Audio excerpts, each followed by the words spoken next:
mother says he was a normal, happy boy until he became obsessed with black metal music. Rock and roll! Sounds like Christian Rick. Heavy metal music. Groups promote satanic worship. They're anti-peace and anti-life. Hey everybody, how are you doing? You're listening to the first ever episode of the Metalface podcast, a podcast about metal. My name is Ben. I'm one of the three hosts here. Also joining me, I have Tom. Tom, say hello. Hey, Ben. We have Josh. Josh, say hello. Hello, Ben. Hello, Tom. As this is the first ever episode, I think a good place to start would be, what are we doing? Why are we here? What is going on? What the hell are we doing here? What led us to this? How do we get here? Why do we think we deserve a podcast? Everyone has a podcast. Exactly, yeah, it's about time. I mean, me and Josh had the idea to do a podcast very, very long time ago. Must have been when we used to live together, when we lived in Exeter. We went for a few variations on what it might be about. Which iteration of us living together did we come up with it? I want to say our third year of uni. It was Plague definitely House in that massive, the dark terrible party house. It was definitely Plague House. I remember you guys having the idea, and then one night I was like drinking with you, Tom, and you told me you wanted to start a podcast, and I like leaned in close, looked you in the eyes, and was like, I got to be a part of this. And what year are we talking about? When was the first time? We're talking about 2016, basically. We're talking about half a decade ago. This is how heavily we procrastinate on doing things. And I mean, really, it came from we would stay up really late, getting wasted, and talking about music. We used to think that people just couldn't handle the party and went to bed, but really, I think they just left.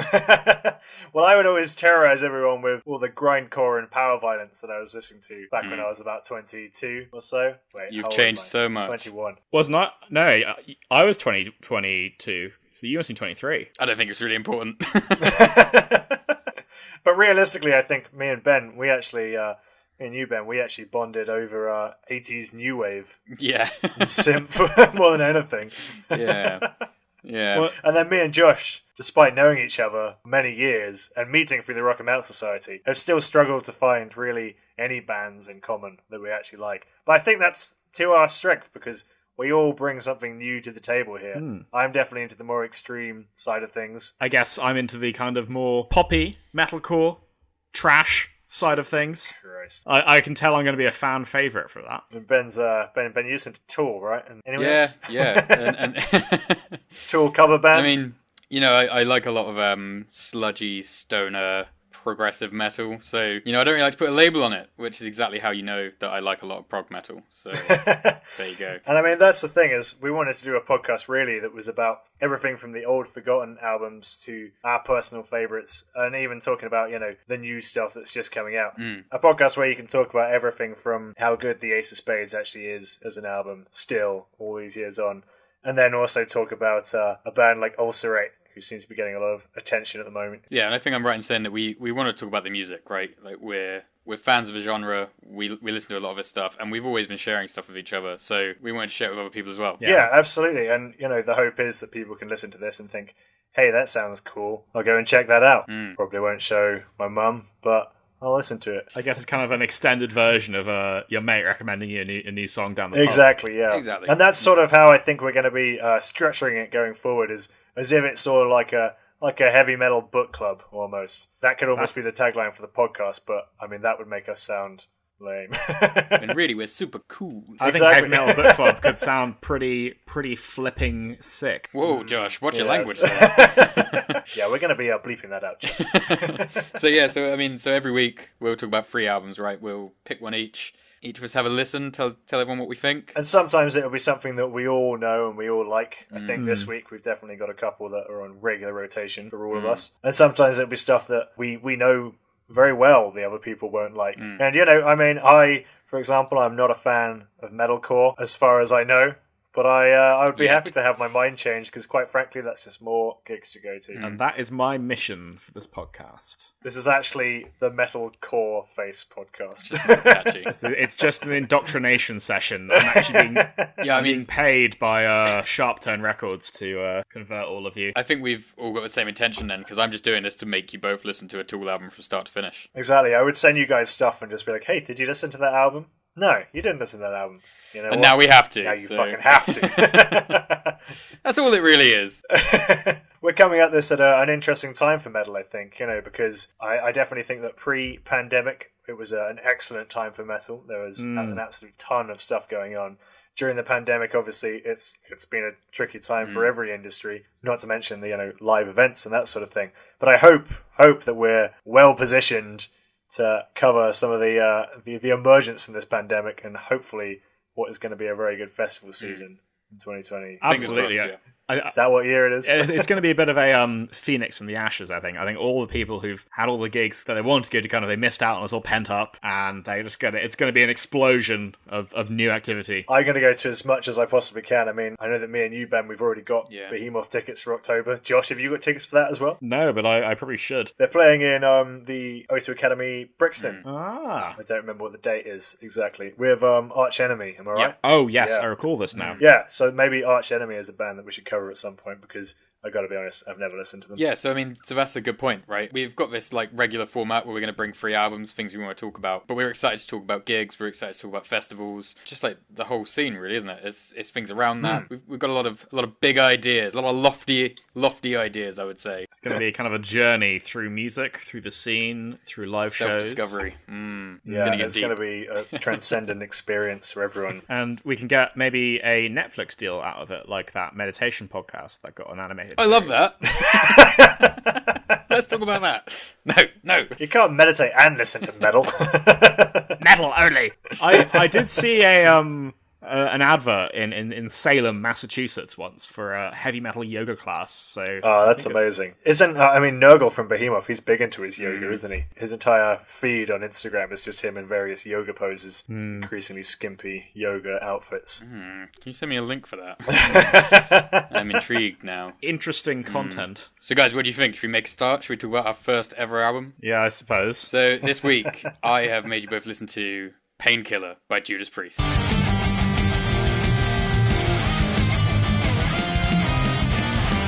So, Judas Priest, I mean, they really need no introduction. The band was formed around 1970 in Birmingham, England. They're arguably one of the first heavy metal bands. And whilst that can be some area of debate, I'm sure, they're certainly one of the largest influencing forces that the genre have ever seen. Now been around for over 50 years. And for me, and I think a lot of people, they are a textbook definition of what I would call heavy metal. They've had numerous lineup changes during their 50 years, which is kind of expected over such a long period of time. But like I say, today we're talking about their 1990 album, Painkiller. It's their 12th full-length studio album. 12. Yeah, so let's talk about it. Half a century, though. Wow. Yeah. 50 more years. Yeah. So yeah, I guess a good place to start, I think, with such a huge band, right, is what was your previous exposure? So my first real introduction to Priest was seeing them live at Bloodstock a few years ago. Yeah, I think we were all at that show, right? Yeah. Yeah, I think we were. And it was interesting, because I never re-rated them before. I heard Painkiller kind of half of it here and there, and I was like, yeah, whatever. But I enjoyed what they played, and I actually listened to Firepower, the album, a bit. And No Surrender in particular, I thought was a banger. But I never really got into them more, and I always thought for some reason I didn't like them, so I was really glad, actually, when I listened to this, because it was really good. Why the assumption you didn't like them? I often find, and I'm glad I've waited until 10 minutes into the first episode of our new venture to make a controversial Here we go. and offensive statement. I don't actually like metal. Yeah, metal's a bit shit, really. No, I often find a lot of classic metal bands kind of don't really grab me. And I think part of it is because they're so hyped that I expect this kind of world-changing experience, and I listen to it and it's like, okay. I have to say, I know what you mean in certain cases. I think that it's very easy with bands from a certain era to remember their hits and imagine that everything on that album is going to sound like that. And then you can sort of, there's, back in those days, there was a B-side to the album, and quite often some of those songs, they don't hit quite as hard. No, they don't. And it's normally those sort of, those 1 or 2 tracks that get really famous. The reason they're so famous is because they were doing something different. They were a bit of a risk. So they will be different than everything else. And I think you want to go back to, who did this first? Who played the first heavy metal song? And it's going to be so different from, what's around today. You can Absolutely. Have that kind of it's just kind of tracing the lineage from blues all the way to, deathcore is fascinating. But when I often... What a place to end up. Listen... So you 10 minutes to mention deathcore as well, Josh. I'm hitting all the stereotypes, all the Josh Rubin stereotypes today. But when I listened to this album, it was actually much more refreshing than I thought it would be. And I think I kind of allow myself to be prejudiced against kind of, I guess, older bands in that sense, because I often have this image, of like some person recommending me this music that I don't like, and I think I kind of carried that into a lot of my assumptions about what Judas Priest sounded like, which weren't really true. It must speak to the quality of this album that it managed to undo your prejudice so effectively. I like almost everything about this album. I mean, I was going into this album knowing Painkiller very well, knowing pretty much every word to Painkiller, and Metal Meltdown as well, which has been another one of my favourite songs by them for a long, long time.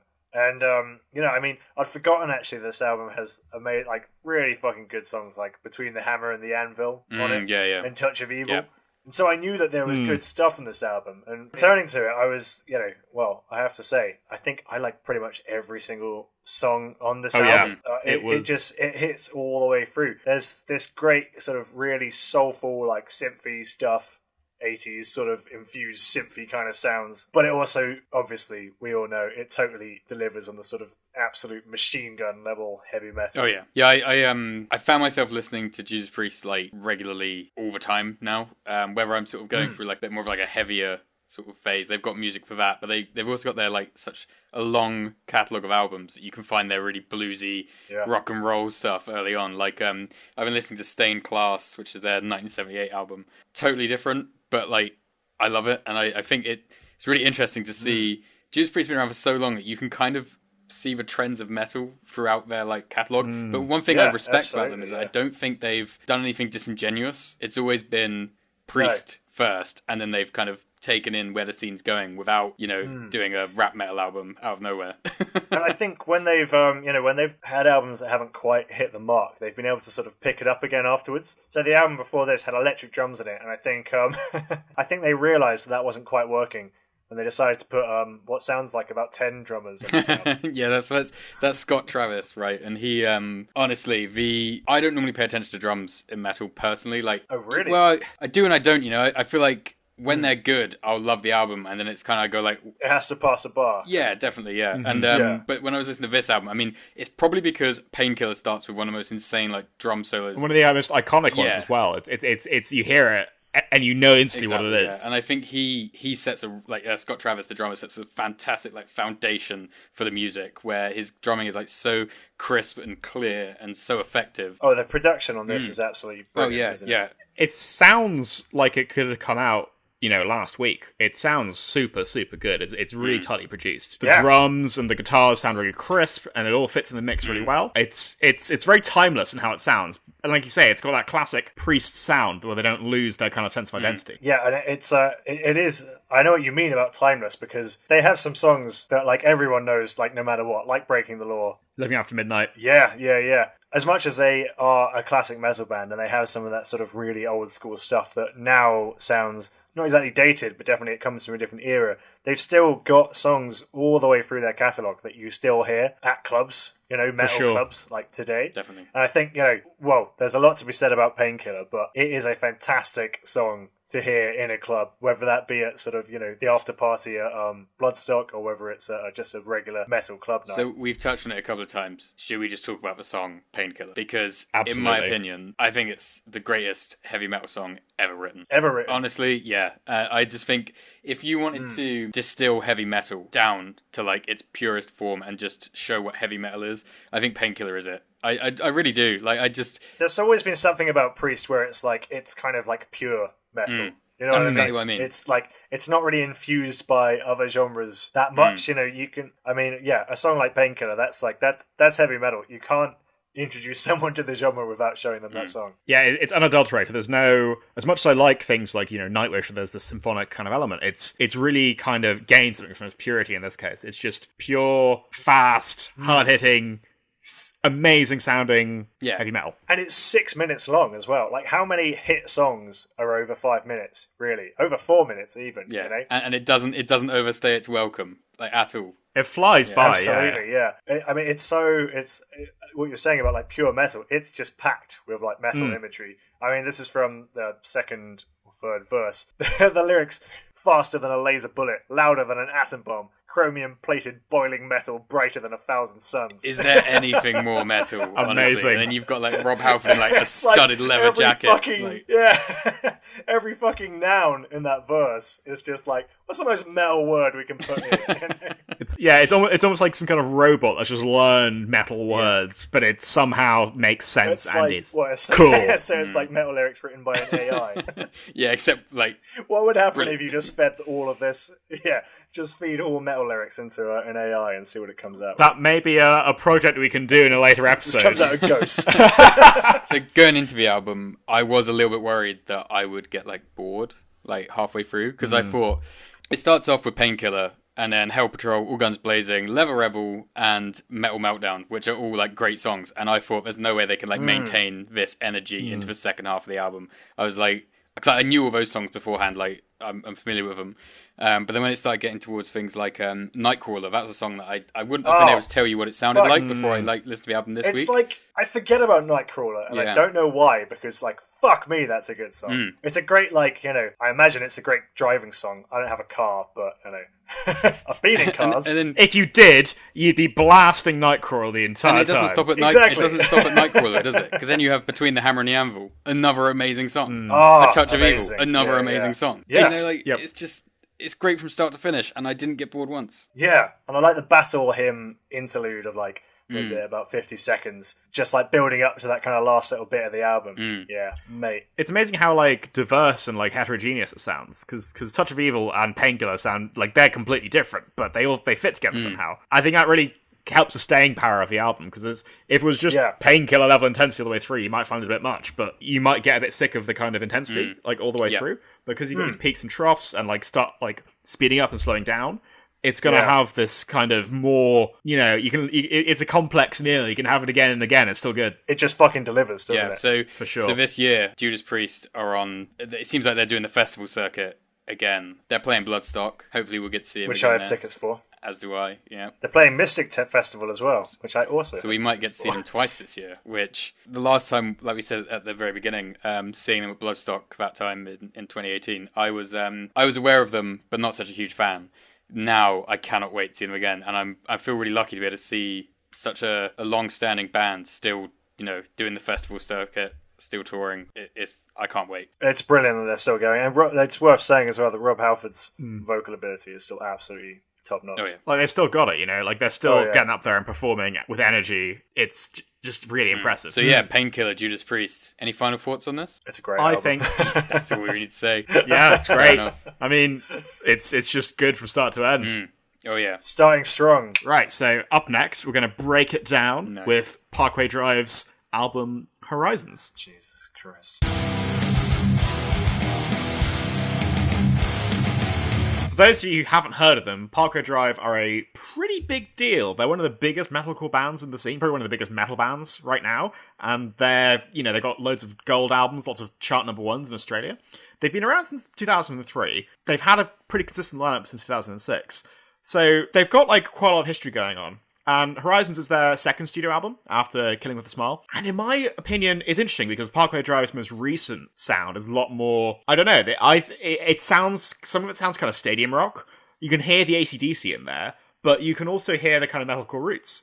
And Horizons is much more in that earlier stage when it's got a lot more of the metalcore in it. Which is kind of interesting because you've seen this metalcore genre grow, in my opinion, over time. And it's kind of come to dominate a lot of music. It's got huge now. Well, it's interesting because when the origin of it, it's etymologically, it's like a portmanteau between metal and hardcore, right? And they got these two, these punk ideas together, and it's moved in this totally different direction. I think Horizons is super interesting actually because it's one of the earlier metalcore albums, I think, where it's really starting to move in this kind of more poppy direction, where you hear this in the riffs and things. So I'd be interested to hear what you guys kind of thought of this, because I know you guys don't necessarily like metalcore that much, compared to me at least, and I don't know how much you know about Parkway Drive. So, let me preface this by saying I enjoyed the songs Feed Them to the Pigs and Carry On. I actually found that they were in my head after I listened to this album, because I listened through it 2 or 3 times, I would say, maybe even more. Here's the thing, I love guttural vocals. I also fucking love Cancer Bats, who, I mean, arguably I would say that's a sort of metalcore, hardcore band. But I gotta say, I didn't really like this album very much. I'm sorry, Josh. I am wounded. It just didn't land for me. And I think the thing is that the crucial factor for me, don't like breakdowns very much. I just don't like breakdowns. Not liking breakdowns is a bit of a problem for if you want to be a metalcore fan, I'll be honest. Yeah. That's it. And I mean, don't get me wrong. I think, you take a band like Black Breath, I think the song I Am Beyond has an amazing breakdown section. So it's not like they can't do it for me. Shall I pile on while Josh is getting kicked? I'll join in. Just do it. It's the most effective way to kill someone. Kick me when I'm down. Get it over with. So I don't want to come across like I hated the album because I didn't. I've actually listened to it quite a lot this week. I think I've probably played it through probably 4 times, and I've probably put it on a number of other times. And there are a couple of tracks I really liked, but yeah, it didn't really land for me either. I think it's something between just the like stop and start style of guitars, a lot of things that are quite. I prefer a gallop to a kind of like dudung dudung dudung. Yeah, and like the blast beat drums and stuff that's quite typical of metalcore. I think it just doesn't land with me, which is why I'm not a huge metalcore fan. By no means is it like a bad album though. They're obviously really competent musicians, and there's some really technical stuff on the album, which is actually genuinely quite impressive, and it's good to listen to. Like, I liked listening to it. I just don't really think I'll be coming back to it. Having said that, I listened to some of their newer stuff, and I think we might talk about that a bit more, but I really liked their newer stuff a lot, and I have gone back to that. That's interesting, because I very much, I felt that, you guys really like this more than their newer stuff, and I didn't pick it because I think you'd like it. Because it's heavier. Yeah, because it's got a more raw, sort of raucous, heavier feel, whereas their newer tracks are very, they're quite sing-along and melodic, and I love their newer stuff, don't get me wrong. I think their newer stuff, it's very composed, and I think the thing is, I love a good, heavy album. I love something that's just absolutely crushing all the way through. But I found with this album, it felt like a lot of the same stuff over and over again. Idols and Anchors was a song that stuck in my head. Yeah, I think me and Tom are on kind of the same page here. Despite not having the exact same taste, we've kind of hit on the same points. So I don't want to argue because it's all subjective, right? Please argue. But in your standout tracks, you have between you named about a third of the album. It's a good point. How many songs are in this album? There's about 11 songs on this album, aren't there? There's 12, yeah. You're right. I just think that I don't want to focus too much on the negative, but I think the songs I haven't named, you could play them to me now, and I don't know if I'd remember them. Yeah. I think that's the problem. That's fair. No, it's interesting because I think that, so the things I really like about, so for example, Horizons, the title track and the last song, I really like the kind of breakdowny, riffy sort of outro of that song. That's kind of a hook that really draws me in. But I can totally see how, if you'd already listened to, say, Idols and Anchors and Carrion, you would kind of just be like, oh, it's the same. So it's interesting because I think that a big part of metalcore, I think in the fans as well, and I say this as someone who listened to a lot of metalcore as a teenager, and I still do. There's this always a lot of the big songs in the genre have this big kind of emotional hook, and I think as a lot of I'm like it's such a deep lyric kind of thing, and I think that's kind of what draws me in about Parkway as well. I think the later stuff also is quite kind of lyrically charged, which is cool. But I think maybe that's where, there's also probably an element of nostalgia in it for me as well, right? So maybe that's where I'm kind of approaching it, where I find the, Horizons, which is the track, which is perhaps reusing elements from earlier in the album in one sense, is kind of, to me, just doing the thing I like, but again, and also has this other thing that I like, if you see what I mean. I wonder if it's just like you said, like a personality thing. I have something in my brain that makes me like metalcore, and it hasn't been removed by medical science yet, so we're working on it. I've never really been big into metalcore. But then saying that, there are certain bands that, like Tom, you said Cancer Bats, and I think we're both a big fan of Cancer Bats. But that is slightly more hardcore side of things, I think. So maybe that. Yeah, I don't think Cancer. Well. Yeah, no, Cancer Bats, I think that is a bit more of the hardcore side. There's still a lot of emotion in that. So I don't know what it is. I don't know what it is about metalcore. There's something definitely about the guitar sound in a lot of metalcore bands I don't quite get, where it's, I wouldn't know how to describe it because I'm not a musician, but it has there's a slight softness, I think, to the guitar sound. I see what you mean in the sense that it's, if you compare it to, say, like a hardcore band, it's not got that same kind of distorted, raucous. I think also a lot of hardcore that I like has a certain amount of like swagger to it. So like swagger and grit, you know what I mean? Yeah. And it's like it's fun to kind of put on and to like dance to, you know, like a. It's not like wait, hang on a minute. That's not true. I don't go to hardcore shows. I'll edit that out. But it's a bit more dancey, you know what I mean? Whereas I can't really see myself partying to Parkway Drive. That's interesting, because I think one of the things I like on metalcore, and also like, you know, some of the kind of children of that genre, like Gent and things, it's quite danceable. You can jump up and down to it. It's quite bouncy. Yeah. I think perhaps which you can't necessarily say about Nile, for example. I mean, speak for yourself. But no, you are right. It's an interesting point to touch on is like the scene that's around it. I like sort of like the classic metal scene for the leather jackets and the studs and, you know, the long hair and things like that. And then I like the like modern sludge and stoner stuff for the like really psychedelic kind of, well, stoner vibes of it. And just the whole concept of like metal pubs and just like the kind of character that a lot of metalheads have and things. I find always what's kept me in the genre. Metalcore is quite I know a lot of guys with like short hair looking smart. I don't know, maybe I'm wrong. But I don't know. It's just I don't know, maybe I'm just a poser and it just doesn't strike that right chord with me. I like the grimy stuff. It's not I'll put it this way. It's not for me. I have nothing against metalcore, you know, they're clearly doing very fucking well for themselves, these bands, but I have yet to figure out what it is that makes people like it. I think, and I'm going to make a very sweeping, you know, cultural anthropological statement here. So we're all about the big sweeping statements today. Let's do it. I am. I've got opinions, and everyone needs to know them. You've both incriminated yourself. Oh God. I think with metalcore is interesting because with I guess classic metal, whilst, and this is a bit of a weird thing, so maybe I'm coming at this from the wrong angle, and maybe this is just something that's in my head, but a lot of metalcore is very political. It's also quite like emotional and quite serious in a lot of senses. Whereas I think a lot of metal has this quite playful kind of feeling to it. Like a lot of metal's fairly fantastical as well. Oh, Cannibal Corpse, for instance, they aren't actually. Well, I mean, maybe they are, but that guy was found with like 50 guns in his house, wasn't he? Human skulls as well. I have guns and skulls in my house. I guess what I mean is that, like, even with like Metallica and stuff, it's all like quite like, I suppose it's not necessarily situated on a personal level in the same way. Like even with Nothing Else Matters, which is like, you know, kind of like a love song. It's not necessarily. It's a bit more metaphorical, right? It's not like they're talking about actual events. They're not like, oh, and then she came over and we had a big argument. You know, it's like there's a way to conceptualize like an issue in your life without. Yeah. But I don't know if you guys have seen this. There's that really. It got memed really heavily. It was that.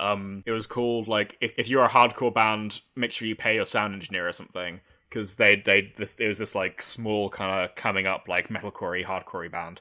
And they'd released this song, they hadn't paid the sound engineer, and he remixed it into this like dance track, and it was horrible. But, like, amazing. the singer was like, it was like he got dumped, obviously, and he was sad about it. Damn, man. He was like, Megan, why? Like that was like the lyric. And I think that's the thing. Like that's the difference in the scene, isn't it? So like, even though that was perhaps a bit too much, the idea of being like, I got dumped and I'm really sad about it, so I'm going to write this like metalcore song, kind of fits in the scene, whereas I don't think you'd see Metallica necessarily doing that. I hate to say it. Well, no, I don't hate to say it. I'm just going to say it. That is like kind of my impression of metalcore, and I think I go into it with like the guards up. I hate it's true. Like, you know, I know what you mean. I like and we've talked about like the sort of more metaphorical lyrics and stuff. I love that stuff. I love the really weird, we'll trippy all be rinsing space stuff. Each other's interests. Oh yeah. This is basically going to be the show. I think you say this. It's going to be the both of you rinsing all the metalcore bands I bring. Yeah, I'll convert you. Yeah, it's going to be you rinsing all the black. Do you know metal. what though? Like genuinely, Josh, I like black metal. I want to hear more, and I'm hoping that conversations like this, you know, we'll start to understand each other a bit more, and then you'll recommend me some metalcore, and I'll go, oh no, I'm hooked, and then I'll get that brain worm, and I'll be listening to metalcore right alongside. By episode 12 of season 1, if we can record the final episode in person post-COVID, we might well be having a conversation about how we kind of get metalcore now. Oh, I thought you were going to say we might be talking about ending the show. I can't necessarily any metalcore. Yeah, Josh just keeps bringing metalcore. It's been 12 weeks and I'm done. Not more Killswitch Engage! Oh, fucking hell, yeah. Jesus Christ. I remember you telling me that you preferred the Killswitch Engage cover of Holy Diver to the original. That was not me. You take that back. No, that was me, I think. 'Cause that's an opinion I You hold. take that back. That was not me. Shit. That's something I think. Oh dear. So on that bombshell, were there any tracks that you guys liked? Well, I think I've said it a couple of times. Carry On and Feed Them to the Pigs. I actually found myself, while I was chatting to you just now, sort of playing one of those songs mentally in my head. I think Carry On. I definitely think that they, going forward in their career, it sounds like they've got some really sort of catchy stuff in there, and I'm not opposed to a catchy song, Yeah, maybe there's more to them. This album didn't really grab me. I'll sort of subvert the question, Josh, and just say I want to listen to Reverence. No. I'll listen to Reverence. I want to listen to their new album. They were good tracks. I liked Carrion, like Tom said. I liked Feeding to the Pigs. I really liked Idols and Anchors, but I think I really want to listen to their new album again. Like, I think I want to listen to it right now, because I genuinely did prefer that a lot, and I really did enjoy it. So maybe that's one we could talk about in the future, But then Josh, the brainworm has it's hooked getting in there. But Josh, so you obviously. Tiny little emo worm. You're a big fan of this album, Josh. So what would be your standout tracks? It's interesting. I think it's pretty much the same. For me, it was. I mean, Carrion's just great, but I also really like Horizons. I think I mentioned before, and the Siren Song are also tracks I really enjoy. A lot of nautical imagery in this, and I have to say their top song on Spotify, "Pray," Ailstorm. Yeah, very very pirate metal. I don't hear it. I don't really hear it, but I can get that with the kind of like the group. It's kind of like a shanty choir, isn't it? There's definitely an element of like ding ding da ding ding da ding ding da ding. Saying that against what we've just the year of the sea shanty. Saying that against what we've just been saying for the last 15 minutes. I don't see how these ideas line up, but there you go. They've evolved. They've definitely evolved into an interesting place. Honestly, Reverence is a great album, and I really hope we can cover it again. Yeah, let's check it out. So up next, we're talking about Behemoth. I loved you at your darkest. So Behemoth are an extreme metal band from Poland. I'm sure you've heard of them at this point. I feel like everyone probably knows who they are. The sound is often described as blackened death metal. It kind of delivers on all the atmosphere of black metal, but it has the heaviness and the aggression of death metal. It has really deep sort of guttural vocals. To give you some backstory on Behemoth, in the late 2000s they were doing pretty fucking well for themselves, touring with the likes of Cannibal Corpse and Slayer. But as you may know, in 2010, Nurgle, the lead singer of the band and the sort of main creative mind behind it, was diagnosed with leukemia and had months of chemo, even a bone transplant, which... bone marrow transplant, sorry. He had his skeleton replaced. I remember at the time, everyone sort of in the scene was kind of agreeing, yeah, it doesn't really look good for this guy. I was reading, but they said it was terminal, didn't they? They said that he probably wouldn't respond to chemo. Oh, wow. Yeah, and the Polish church even weighed in at one point, claiming that it was punishment for the blasphemous lyrics of Behemoth's work. And look at him now. There was even an incident. There was even an incident earlier in their career where Nurgle had ripped up a Bible on stage and, got in some pretty hot water. I think it's also probably worth saying that a lot of metal bands do the sort of blasphemy, anti-Christian kind of thing. And to some extent, it is a slightly tired trope of the genre. When it comes to Behemoth living in Poland, where the government is so attached to the ultra-conservative Catholic Church, I don't feel like it is a tired trope for them at all. I think they really have something to say. And they've faced charges for this stuff, like you can rip up a Bible. Like this shit is real. You can rip up a Bible on stage in England and face very little consequences. But in Poland, you can literally be charged with it. So, luckily, Nurgle made a full recovery, and in 2013, Behemoth released The Satanist, arguably one of the greatest extreme metal albums of all time. Definitely one of my favourite albums ever. It was even voted the best album of the 2010s on Banger TV. And the album we're going to be talking about is the album that followed The Satanist. But before we talk about that, Behemoth, do you like them? Have you seen them? This is very embarrassing. I can't actually remember if I've seen them, because I think I was at Bloodstock one year they played, and I probably would have gone to see them, but I don't recall the show. Josh, is there a chance you may have been intoxicated during the show on the alcohols? I think I wouldn't rule anything out. Like, I wouldn't say it's impossible, but I mean, who am I to speculate, really? So what about you, Ben?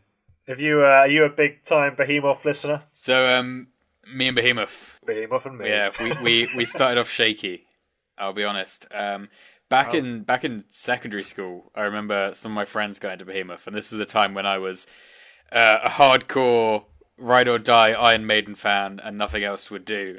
And I fucking hated Behemoth. I was like, what is this? Like, oh, Satan, like, you guys are taking it too much. Like, whatever, who cares? Maiden are all that matters. And I totally had no interest in them. However, I've since grown wiser, and now I absolutely fucking love Behemoth. Like, they are top 10, maybe top 5. Am I right in thinking you're currently wearing a Behemoth shirt while you're talking to us, Ben? Yes, I am. Yeah, which I got I'm when not I wearing traveled, a Behemoth shirt, but I can see one on my floor. And I'm wearing a Behemoth shirt, which I got when I travelled to Poland with you, specifically to see Behemoth. That's how much I've grown to like Behemoth.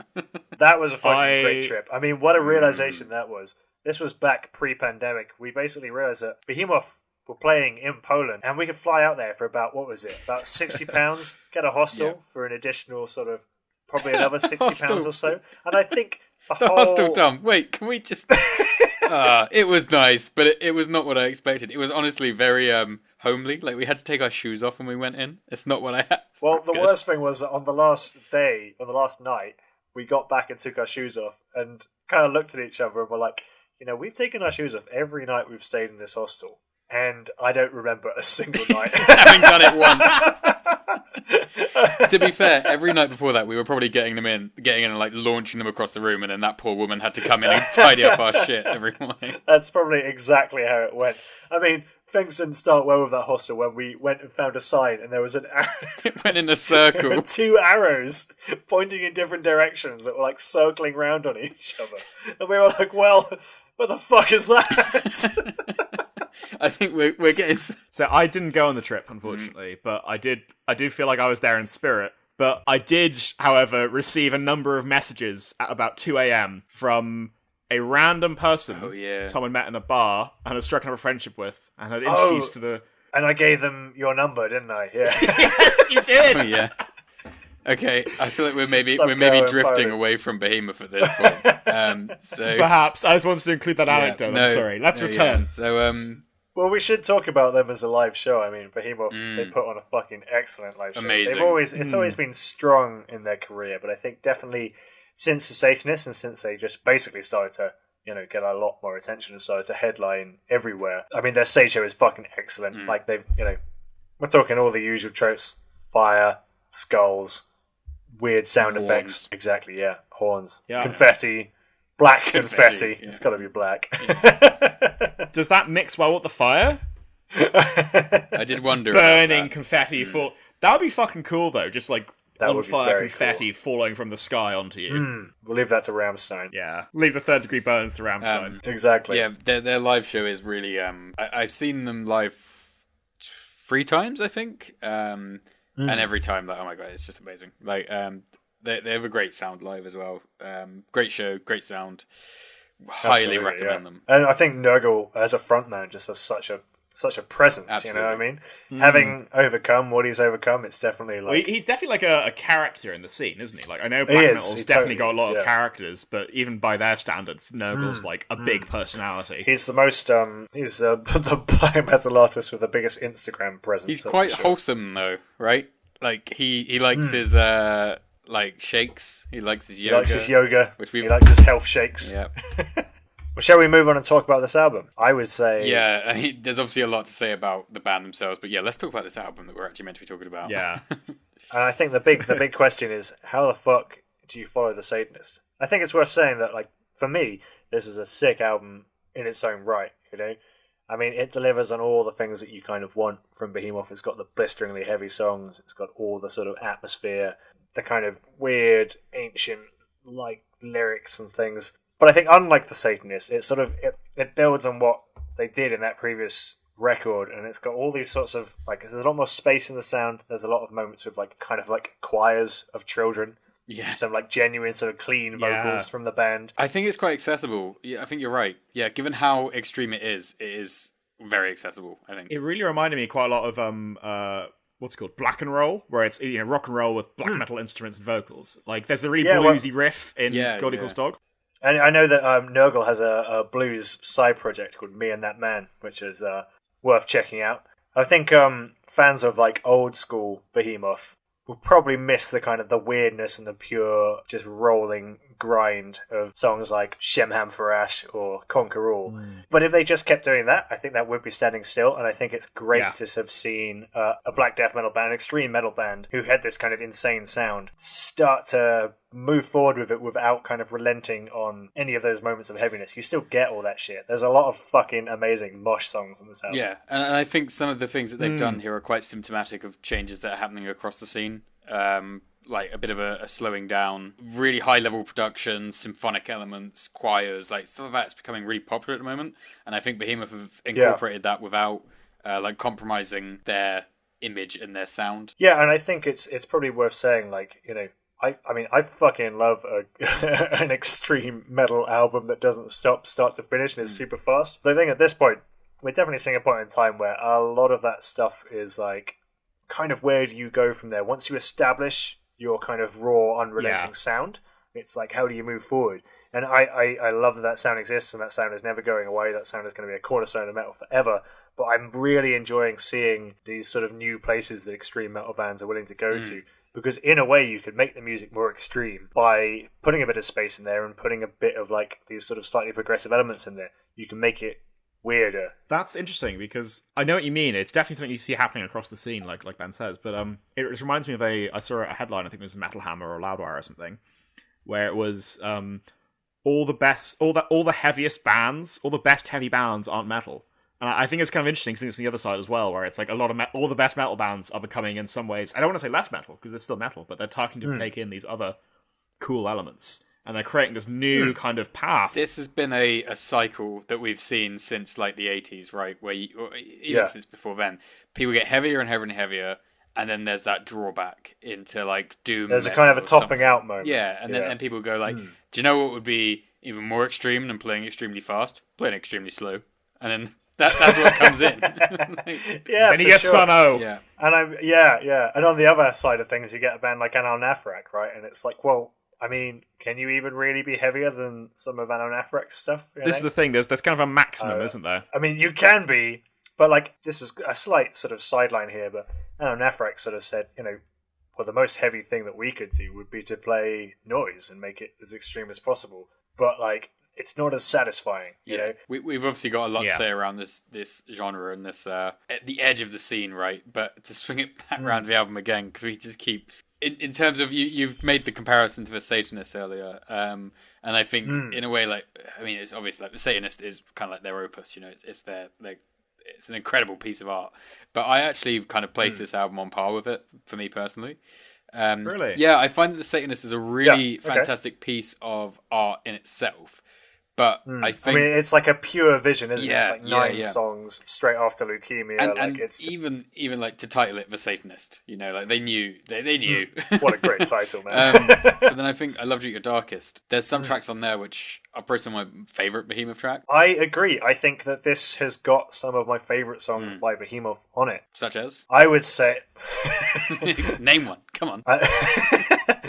Wars of Siberia, I absolutely fucking love. Ecclesiastica, Diabolica, Catholica is fucking excellent. I mean, I could go through the whole album, really, and tell you something I liked about almost all the songs.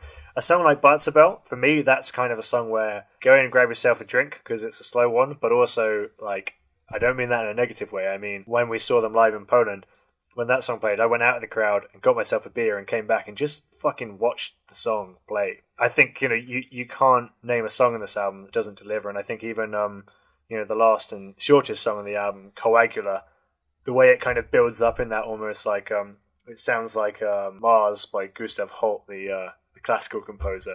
That kind of dun dun dun dun dun. That was one of my favorite tracks because it was a really interesting concept, and it just they nailed it really well. I am going to be the lone dissenting voice, I feel. Please do. We shout all over your album. So Behemoth and metalcore.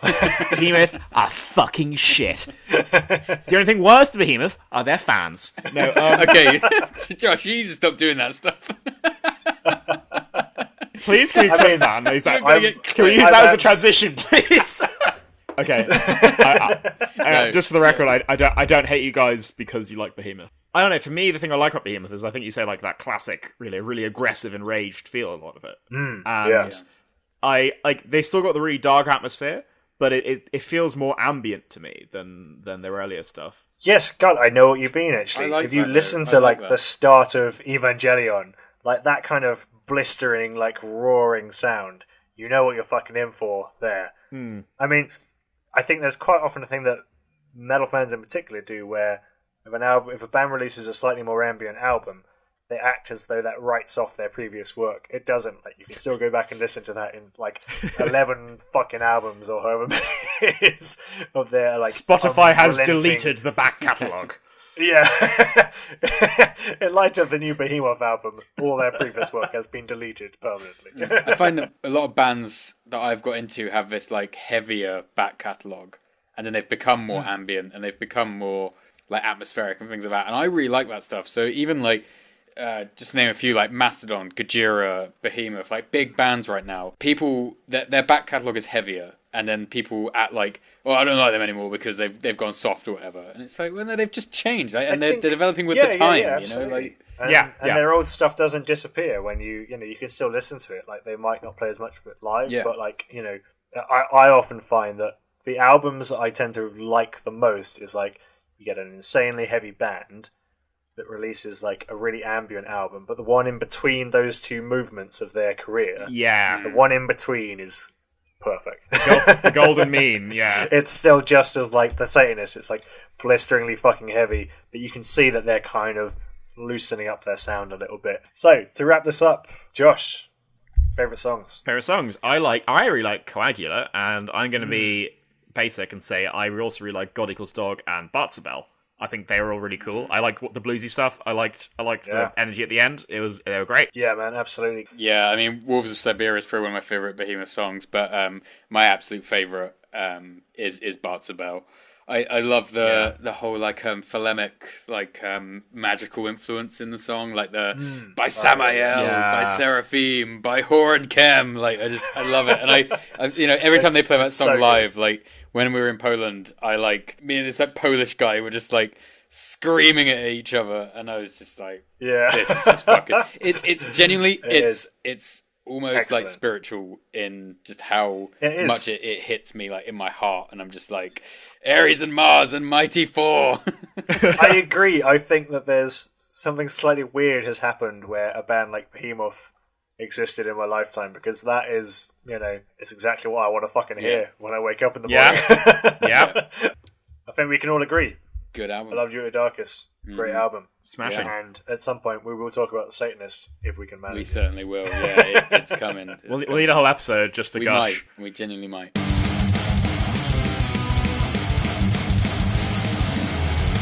Okay, guys. So that was Judas Priest with Painkiller, Parkway Drive with Horizons, and Behemoth, I Loved You at Your Darkest. That's episode 1. Oh yeah. How'd you guys feel? Episode 1. My We goodness. made it. It was a long time coming, Yeah, wasn't it? 5 years in the making. I hope it. I'm sure the quality of this episode represents 5 years of preparation as well. I think that'll be the main takeaway for our listeners. Like, this is worth the wait. 5 years. in the Yeah, they'll making. be like, wow, that's half a decade's work. Absolutely. This whole episode is like our equivalent of the Satanist. Yeah, so guys, look forward to 2026, episode 2. We'll start work on it sometime in the next 4 years. I expect to finish 6 in my life. A medical degree takes 5 years, and I think this is of similar quality. Yeah. Yeah, I think that went well. It's fun talking I about enjoyed that, yeah. different kinds of music, and I think we started with some fairly acceptable entries, but I am very much looking forward to getting something a little bit heavier and more violent on there later in the series. So we wanted to start with stuff that we thought people would recognise. I think later on we've each picked some stuff which maybe less well known, some stuff massive, a lot of really small bands, stuff that I'm really excited to talk about, stuff I'm interested to listen to, and even stuff that maybe I didn't think I would like. I'm excited to be converted and start learning more music, hearing new things. Absolutely, because I think we all have a good amount of knowledge of our own niche in the scene. So there's no end of new things to check out. This is kind of the year for, bedroom projects, isn't it? Oh, yeah. So I think we're going to have a real crop of stuff to go through. I think there's going to be a lot of really exciting music. I always thought I would start a bedroom project with you two, but this isn't the form that I thought it would take. You thought there'd be a camera rather than a microphone. You've kept that quiet. There's still time, Ben. I'm working on it. So, guys, that's week one. What are we going to be talking about next week? So my album next week is going to be Mesmerize by System of a Down. Nice. I got to say, System of a Down, one of my all-time favourite bands, the band that got me into metal, and it's all been downhill from there. The beginning of the end. Dear. What about you, Ben? What So I've picked Ulcerate, Stare Into Death and Be Still. My God, I have heard so much about this album. Yeah, so there's some real hype surrounding it. It's something which it got recommended to me by a friend, and I hadn't heard of Ulcerate before. I put it on once, and I loved it. And it's not something that's like a long-time favourite of mine. Obviously, it's like brand new. It came out last year. Yeah. But I think it's a really good example of what's cutting edge at the moment, what's like out there, and I'm really excited to talk about it in depth next week. Yeah, me too. I'm excited to listen to it. I've heard so much about it. What about you then, Josh? What are we saying? So my album's going to be Immortal Wars by Ex Deo, and Ex Deo, if you know, the Roman band. The Roman band, yes. Very nice. I actually saw them with Niall. Wow. Cool. Fucking excellent. Hang on a minute. Yeah. Did we go to that together by any chance in Bristol? No, it was before we met. Oh. I might have gone to that tour. I know I've seen XDO a couple of times, and liked them live, not got into them on record, so yeah, this would be a good one. It's interesting because, without getting too into it, I think this is their absolute opus, and it came out after that tour we talked about. So it follows the Third Punic War between Rome and Carthage, which... That old chestnut. Well, it features Hannibal Barca, who's one of the kind of most kind of interesting historical figures of the period, in my opinion. I thought he was someone in the band. So did I. Just Hannibal Barker on guitar, Alexander the Great drummer. No, I'm gonna really nerd out. I'm gonna happily talk for ages about Carthage. Wow. So it sounds like we've got two very serious projects and then System of a Down. This will be an interesting one. I like a good mix. It's a good mix. It's a good mix, man. Okay, so Metalface episode 1. Let's call it a show there, guys. Nice. Yeah, Good I'll stuff. talk to you all next week. Yeah, I'll catch you on the flippity flop. Bye. That was the Metalface podcast. Go follow us on Facebook, Twitter, and Instagram. Thank you for Season of Mist, Character Anger, and Deprivation for their music in the intro. And thank you to Johnny Peterson for transition music throughout. Go check out his projects at Heads for the Dead, Massacre, Wormvale, and Wombat. And most importantly, thank you for listening, take it easy, and hail Satan.